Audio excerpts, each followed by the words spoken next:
Scott, you've been a promoter for a long time. Have you seen a submission like that before?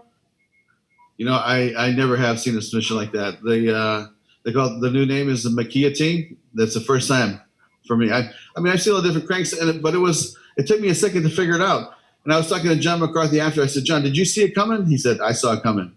But I said, Josh Thompson, did you see it coming? He said, no, I didn't see it develop. So very slick move, man. Very, very slick move against a seasoned veteran that's, you know, our former champ, been fighting for a long time. And hats off to McKee. When we talked the other day, you talked about going into a community center in California where you first met AJ. Is it kind of crazy as a promoter to sit up there now where you are and have a guy like him as your finalist? You know what? Something we're very proud of. I mean, you're right. AJ was a kid. I walked into a youth rec center in Orange County to see Rampage Jackson, actually. And AJ was there fighting the main event. His father was there. And AJ had a great win. He had a great submission, I think, that night and won by submission. And he was an amateur fighter at that point. And, you know, we had a nice chat after. And I said, this guy's got something. He's got a little bit of swagger. Now he's got a lot of swagger. But he's been doing great. And it just goes back to, look, I think that's something we're very good at, better than anybody else, is star identification and star building. And now these kids are at the point where they can fight anybody. And now he's fighting for $1 million, you know, against the winner of Sanchez Pitbull. So a lot riding on the line. And I know that everybody's going to ask me, and I might as well just bring it up. Time frame. Look, I want to get that other fight done end of January, and then maybe February, end of March. We'll try to get this fight on, to get the finals on. In the co-main event, Jason Jackson kind of emerging as another contender that you have at the tippity top of your welterweight division. What did you think of his performance and win over Benson Henderson? Yeah, I mean, you know, he did what he had to do, and I think he had a dominant performance, in my opinion. And I always said I think Benson is going to have his hands full in this fight because you can see the size difference. The minute they stepped into the cage, I can see a difference in the size. And I said, you know, he's going to fight an uphill battle now because – you know, Benson's really a 155er, right? He took this fight almost as a favor for us because, you know, Lorenz Larkin was supposed to fight. And he got injured. Something happened. He couldn't fight. Benson stepped in on 30-day notice to take this fight. So I know he likes fighting at 170, but I think we're going to have a conversation with him about staying at 55 because I think he's still a great fighter. I think he's tough. I think he still got some gas left in the tank. We just got to give him the right opportunity. Yeah, so safe to say back to 155. Yeah. That's my vote, right? 170 for him is too big, I feel, and everything's going to be an uphill battle for him. Not that 155 won't, but at least the cards are the same, and it's not stacked against him at that point. Appreciate it. Keith Schillen. Hey, Scott, congratulations on an absolutely wonderful event tonight. My first question, similar to what I just asked AJ, you know, you ran Strikeforce, you know, you had Ronda Rousey come up the ranks. You probably saw some unbelievable star potential in her. She became probably bigger than the sport itself. Do you see that in AJ? And what do you have to do as a promoter to make him, you know, grow as a star? You know what? I'll tell you, I've been in this business a long time, and there's not any one formula to it. Either they have the swagger or they don't. Either they have that X factor or they don't. It doesn't mean they're not a great fighter. There's a lot of great fighters. But to be that, you know, cultural icon that, let's say, for instance, Kimbo Slice, right? Here's a guy that had all those backyard fights, and people loved him, right? And he had that X factor. People wanted to be around this guy. AJ is the same way. People want to be around this guy. You know, there's certain people that just people gravitate to. Ronda Rousey was one of the people that, you know, we had fighting Strikeforce that people gravitate. But you know what? Again, going back to star identification, star builder, you know, we have so many great young blue chip prospects in this league now. And we're starting to develop them and nurture them and see them grow. And I think that, you know what, it takes time. I mean, look how long it took AJ, like 5 years to get to this point, right? Almost 6 years. So, you know, to his advantage, he was, you know, I think he was like 17 or 18 when we first started talking to him. And, you know, we're going to be out there, keep looking for the new prospects and sign some free agents from time to time like we did with Corey Anderson. But as far as developing him from ground zero in Bellator to becoming a world-class level, AJ is the first one that I say that we had developed to that point. And now he's ready to fight anybody. And he's told you that himself. So based on his performance, you know, he deserves it. And he's fighting for $1 million against the winner of Pitbull Sanchez, which is going to be another great fight. And that's why I love these tournaments, because, you know, tournaments build stars, and tournaments really challenge yourself and test yourself. So hopefully we'll have a couple of dates for you guys here in the near future, and we'll let these guys get it on. Scott, speaking of stars, you love signing legends, you love signing stars. A really big legend is in the headlines today. Anderson Silva was released from the UFC. He might retire, but he's also a free agent right now. Do you have any interest in bringing Anderson Silva into Bellator? You know, that seems like to be a common question today that I've answered. But, you know, at the end of the day, look, I have a lot of respect for him. He's one of my favorite fighters of all time.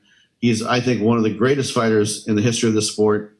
And, you know, I give my hats off to him, man. He had a great career.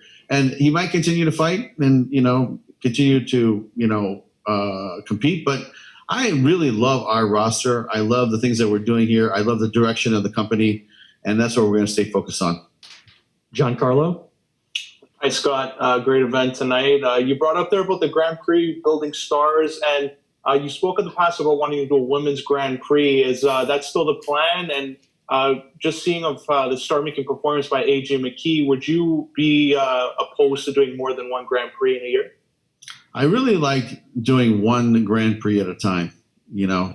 I mean, that's what I think should happen. I mean, it's like, it kind of goes back to my roots when I was working for K1.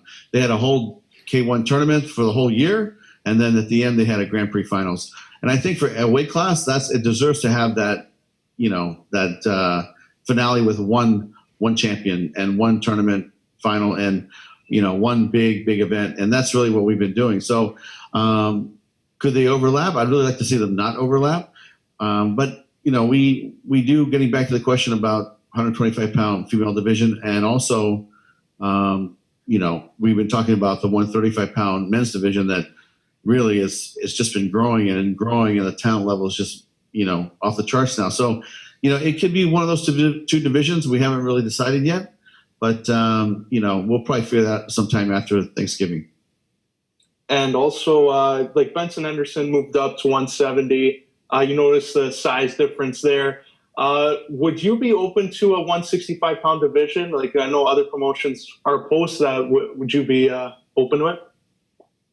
You know what? I tell you, it's not that I would not be opposed to it. My thing is, if we do it, I think all the organizations have to do it together. I think the commissions, everybody has to get on the same page. So you need a lot of people getting on the same page, because I think it really works the way it is right now. And that's kind of been, you know. And when I think about boxing, when I grew up, it was kind of like that as well. I mean, they had, you know, 145. They had they had like 132. Then they had, you know, 142, and then 155. I mean, they didn't have as many weight classes as they do today. And I think it makes it a little bit, you know, complicated and hard to follow. So I think in boxing now they have every 3 or 4 pounds. It seems like a different weight class. But, you know, if we all got together as, let's say, a sport of MMA, and we all could get on the same page, because I really think that's the way it would need to be done. Donna? Hi, Scott. You're lucky you don't have to hand out performance of the night's bonus, right? Because there was not one bad fight on this card. I guess maybe Jaleel Willis, Mark Lemminger wasn't exactly Hagler Hearns, but otherwise every single fight tonight delivered. Yeah, listen, I think from top to bottom, we had some entertaining fights, and it just kind of led up and had a big crescendo at the end. And last week we had another great fight card, and the week before was great. I mean, I think we've been producing consistent big fights here at the Mohegan Sun, and I think CBS Sports is very happy with what we're doing here, and you know, people could watch the fights, and it's live and free, and we got the CBSSports.com airing the prelims, as well as the Bellator YouTube channel leading into the CBS Sports network, you know, for the big fights, and it's working. So to me, I'm very happy with what we're doing here. I think the fight quality has been superb, outstanding. It's just been unbelievable, and I'm excited. I'm really excited about getting that next semifinals together quickly. putting that fight in the cage as soon as possible, and then having the finals and giving away that $1 million to the winner of the tournament. I've asked you this question before, and I'm sure the answer hasn't changed a great deal. But this Cyborg and Katie Taylor fight the talk seemed to be heating up a small bit. Eddie Hearn has been saying your name a little bit. Obviously, Katie had an unbelievable performance last week in a historic night at Wembley Arena. Have you had any more discussions, any more reaching out from Eddie Hearn? You know what? I haven't talked to him since the last time. We were talking about 3 or 4 weeks ago, and going back and forth. Listen, like I said, why does it always have to be the MMA fighter going to become a boxer? Why can't it be the other way around? That's one. But in saying that, if Cyborg really wants to fight her, and she wants to go into boxing and win a title, and she wants to fight Katie, listen, we'll step aside and we'll let her get it on, but that's going to be up to her. So there hasn't been any further discussions. I think that we'll probably pick it up with Cyborg sometime after Thanksgiving, and then we'll figure it out. But we're not going to be the person stopping that fight from happening. We'll take a couple more. Jay? Thanks very much. Scott, great event tonight. Couple of quick ones from me. We spoke to Pitbull recently about his plans for the lightweight belt, and he basically said he'd have to check with the boss. That being you, have you had that conversation with him? Do you have a direction that you're leaning in? You know what? Because he is in the tournament, it's we kind of had to we've had to hit the pause button a little bit because before COVID hit in March, this tournament should have already been over, and he should have been defending his lightweight belt by now, right? So that's unfortunate because it's just something beyond our control, and we just had a big moment of 8 months of really nothing to do with the tournament, and we just put it on pause. So when I think about what could have happened, we got this fight could have already happened, but as far as getting Pitbull in there defending his lightweight belt, I think the tournament should finish, and then we'll let him go. In the meantime, we're going to keep signing new fighters. We're going to keep getting some free agents involved when they're available, and we're going to keep building that 155-pound weight class. And we're going to get some guys to throw it down for Pitbull. I did get a message from his manager and said, that if his brother was in a title fight contention at some point in the fight or in the next several months as he's getting ready to compete again, the Pitbull would step aside at some point maybe, or he would consider it, because he's not going to want to fight his brother for the title. So if his brother is winning and looking good and getting ready for a title fight, I think the Pitbull brothers have a decision to make at that point. And, does that change your thought process in terms of an interim title if the featherweight Grand Prix maybe stretches on a little longer than planned? Maybe there's an injury. At what point do you consider that?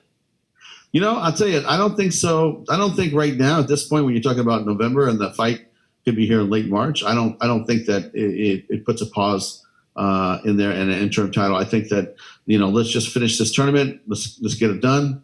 And then Pitbull will have a decision to make. Last one, Santiago. Hi, Scott. Greetings from Amsterdam and congratulations on a beautiful night of fights. A couple of quick ones for me. I heard you openly speak about wanting to come to Amsterdam and put a big fight here. What is it about Amsterdam that is so appealing to you? I mean, when you think about the history of martial arts combat, right? Some of the greatest fighters, at least in the striking part, some of the greatest fighters, if not, I would say 80% of them were all Dutch. So the Dutch understand, the combat of martial arts, and I think they respect martial arts. And even our Viacom counterpart there, he loves kickboxing, he loves MMA, he trains himself, and he's a top executive at Viacom. And first time I had lunch with him, he had a black eye, and he told me he does Muay Thai at the gym, and he spars all the guys, and I mean it's just part of the culture there.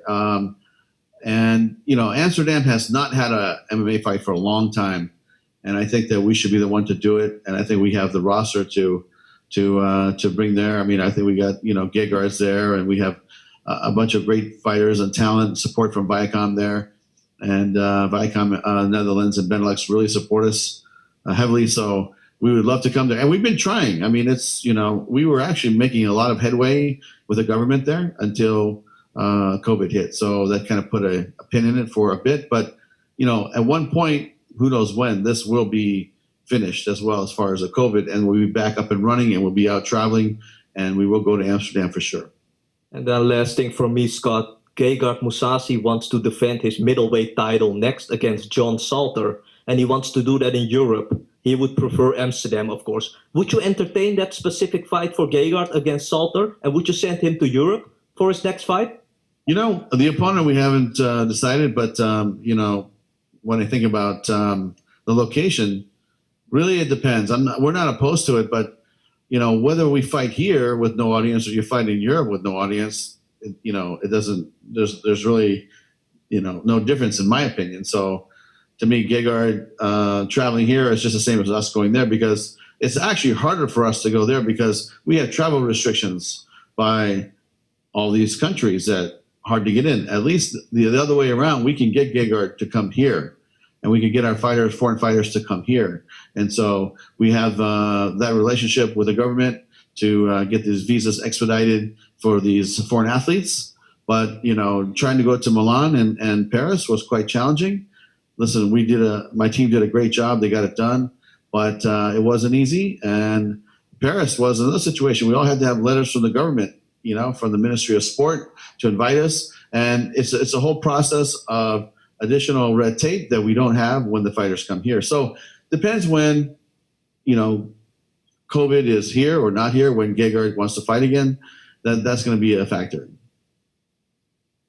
All right. Thanks, Scott. Appreciate it. Congrats on another great night of fights.